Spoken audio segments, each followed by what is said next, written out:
अस्सलाम वालेकुम dear students. आज हम चैप्टर 7 थर्मोकेमिस्ट्री का 4th लेक्चर स्टार्ट करने लगे हैं और जिसमें हमने इंथाल्पीज ऑफ रिएक्शन को पढ़ना है।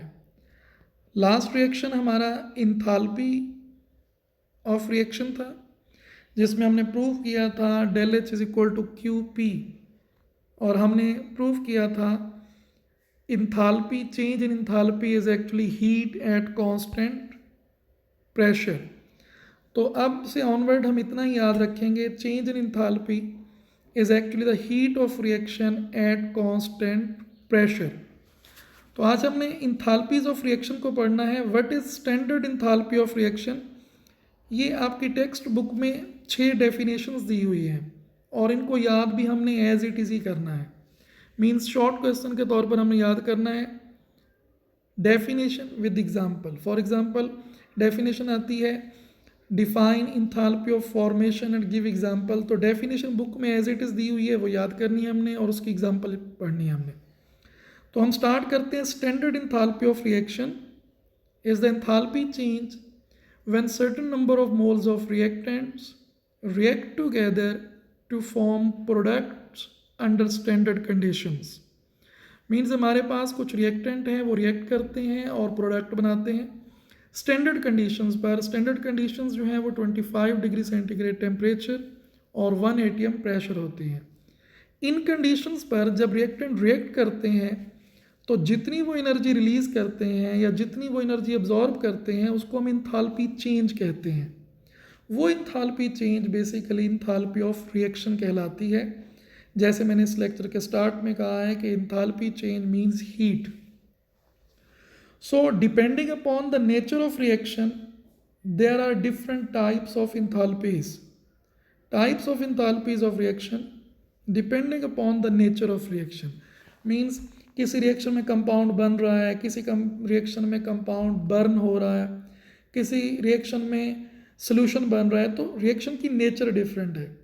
नेचर पे डिपेंड करते हुए हम इंथाल्पीज को 5 टाइप्स में डिवाइड करते हैं। तो पहली जो इंथाल्पी है that is enthalpy of formation, जिसको हम H0 F से रिप्रेजेंट करते हैं या डेल H F से रिप्रेजेंट करते हैं। इंथाल्पी ऑफ फॉर्मेशन क्या होगी आप अपनी बुक में देखेंगे तो it is amount of heat release or absorb when 1 mole of compound is form from reactants under standard conditions. आपने इनके नेम पे थोड़ा सा फोकस करना है। इंथाल्पी ऑफ फॉर्मेशन मींस जब भी कोई प्रोडक्ट बनता है रिएक्टेंट से तो जितनी हीट रिलीज होती है या एब्जॉर्ब होती है उसको हम इंथाल्पी ऑफ फॉर्मेशन कहते हैं। तो 2 बातें याद करनी है, एक तो डेफिनेशन, दूसरा ये भी याद रखना है कि इंथाल्पी ऑफ फॉर्मेशन पॉजिटिव भी हो सकती है, नेगेटिव भी हो सकती है। फॉर एग्जाम्पल हम जो एग्जाम्पल पढ़ रहे हैं उसमें मैग्नीशियम सॉलिड रिएक्ट करता है ऑक्सीजन गैस के साथ और मैग्नीशियम ऑक्साइड बनाता है जो कि सॉलिड है। इस रिएक्शन में मैग्नीशियम ऑक्साइड बन रहा है, फॉर्मेशन हो रही है। So it is enthalpy of formation और इसकी वैल्यू है -692 किलोजॉल पर मोल। माइनस साइन इंडिकेट कर रहा है कि हीट रिलीज हो रही है। तो enthalpy of formation magnesium oxide की -692 किलोजॉल पर मोल है। दूसरी टाइप में हमने पढ़ना है इंथाल्पी ऑफ ऑटोमाइजेशन। ऑटोमाइजेशन हम कहते हैं जब किसी भी एलिमेंट से एटम बनता है। अब इसको थोड़ा सा गौर से समझ लें। मुख्तलिफ एलिमेंट ऐसे हैं जो गैस की सूरत में रहते हैं, for example hydrogen, chlorine, fluorine.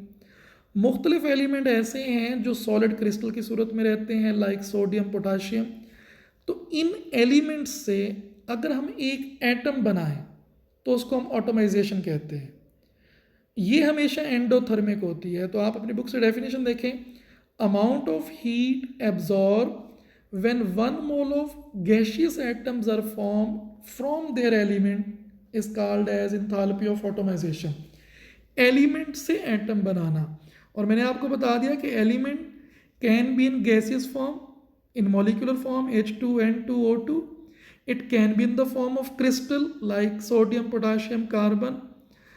So molecular या क्रिस्टल फॉर्म को एटॉमिक फॉर्म में लाने के लिए जितनी एनर्जी एब्जॉर्ब होती है उसको हम इंथैल्पी ऑफ ऑटोमाइजेशन कहते हैं।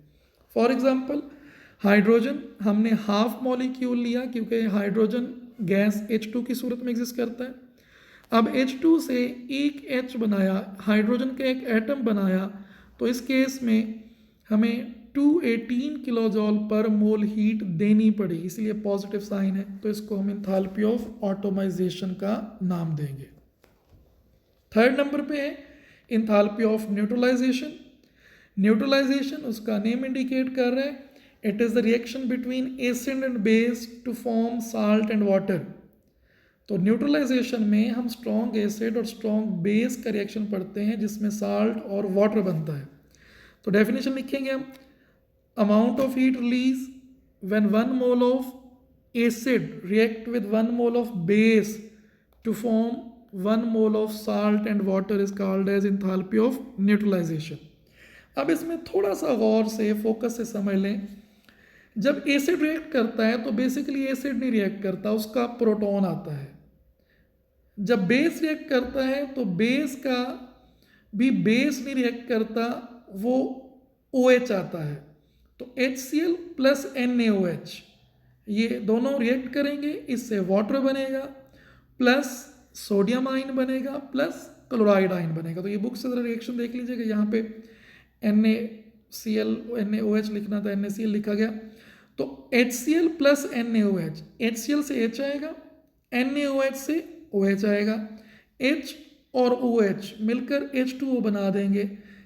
इस केस में जितनी एनर्जी रिलीज होगी उसको हम इंथैल्पी ऑफ न्यूट्रलाइजेशन कहेंगे, और ये HCl और सोडियम हाइड्रोक्साइड के केस में -57.4 किलो जॉल पर मोल होती है।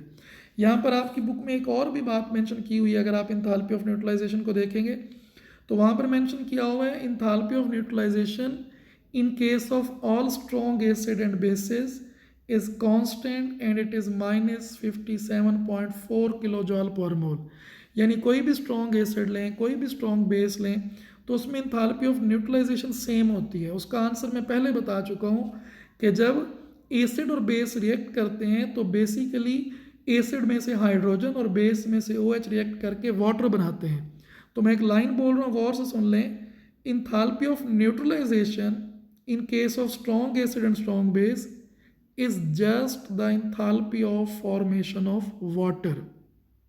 It is just the enthalpy of formation of water in every case. That's why del H N is always -57.4 in case of strong acid and strong base. उम्मीद है ये समझ आ गई होगी आपको। फोर्थ इंथैल्पी है इंथैल्पी ऑफ कंबस्शन। इसका name indicate कर रहा है कंबस्शन, इसमें हम कंपाउंड को बर्न करेंगे, और बर्निंग जो है वो हमेशा एक्सोथर्मिक होता है, यानी हीट रिलीज होती है। तो amount of heat release when 1 mole of compound is burned in excess of oxygen is called as enthalpy of combustion. Like हम कार्बन लेते हैं, कोक लेते हैं, उसको बर्न करवा के कार्बन डाइऑक्साइड बनाते हैं, तो -393.7 किलो जॉल पर मोल हीट रिलीज होती है। और लास्ट है enthalpy of solution, del HS। Enthalpy of solution में हीट रिलीज भी हो सकती है, हीट एब्जॉर्ब भी हो सकती है। मींस जब हम किसी कंपाउंड को वाटर में डिसॉल्व करते हैं तो बाज़ औक़ात हीट रिलीज होती है, बाज़ औक़ात हीट एब्जॉर्ब होती है। तो इसमें दोनों पॉसिबिलिटीज़ हैं, ये एक्सो भी है और एंडो भी है। मैंने दो एग्जांपल्स कोट किए हैं। अमोनियम क्लोराइड को जब आप वाटर में डिसॉल्व करते हैं तो ये हीट एब्जॉर्ब करता है +16.2 किलो जॉल पर मोल, और सोडियम कार्बोनेट को जब वाटर में डिसॉल्व करते हैं तो ये हीट रिलीज करता है -25 किलो जॉल पर मोल। अब इसकी डेफिनेशन ज़रा गौर से सुने। Amount of heat release or absorb when 1 mole of solute is dissolve in so much solvent that further dilution results in no detectable heat change. इन लाइनों को ज़रा गौर से सुनिए। In so much solvent that further dilution results in no detectable heat change. ये आपकी book की वर्डिंग है जो मैं पढ़ रहा हूँ। इसका मतलब ये है, लाइक हमने सोडियम कार्बोनेट की इंथैल्पी ऑफ सॉल्यूशन मेजर करनी है, तो फॉर एग्जांपल हमने 100 मिलीलीटर वाटर लिया, उसमें हमने 1 मोल सोडियम कार्बोनेट डाल दिया तो कुछ हीट रिलीज होगी। अब इसमें और वाटर ऐड करेंगे तो फिर हीट रिलीज होगी, क्योंकि सॉल्वेंट और सोल्यूट का इंटरेक्शन होगा। हम और वाटर डालेंगे और हीट रिलीज होगी, और वाटर डालेंगे और हीट रिलीज होती रहेगी। तब तक वाटर ऐड करते रहना है जब तक हीट रिलीज होना बंद ना हो जाए। अब जब हीट रिलीज होना बंद हो गई, इट मीन सोडियम कार्बोनेट ने जितनी हीट रिलीज करनी थी वो सारी हो गई, उसको मेजर कर लेंगे तो वो इंथैल्पी ऑफ सॉल्यूशन होगी। इसीलिए डेफिनेशन में लिखा है in so much solvent that further dilution means further अगर हम सोल्यूशन सॉल्वेंट ऐड करें results in no detectable heat change, यानी मज़ीद हीट रिलीज और एब्जॉर्ब नहीं होगी। तो ये 5 डेफिनेशंस हैं आपकी बुक में विद एग्जांपल्स। ये शॉर्ट क्वेश्चन के लिहाज से पढ़ना है। Definition with example. Enthalpy of neutralisation को ज़रा अच्छे तरीके से देख लीजिएगा कि कोई भी स्ट्रॉन्ग एसिड और स्ट्रॉन्ग बेस लें तो उसमें हमेशा -57.4 होती है, और ये इक्वेशन देख लीजिएगा। तो ये हमारे पास इंथैल्पी ऑफ रिएक्शन की 5 एग्जांपल्स हैं, उनको याद करना है।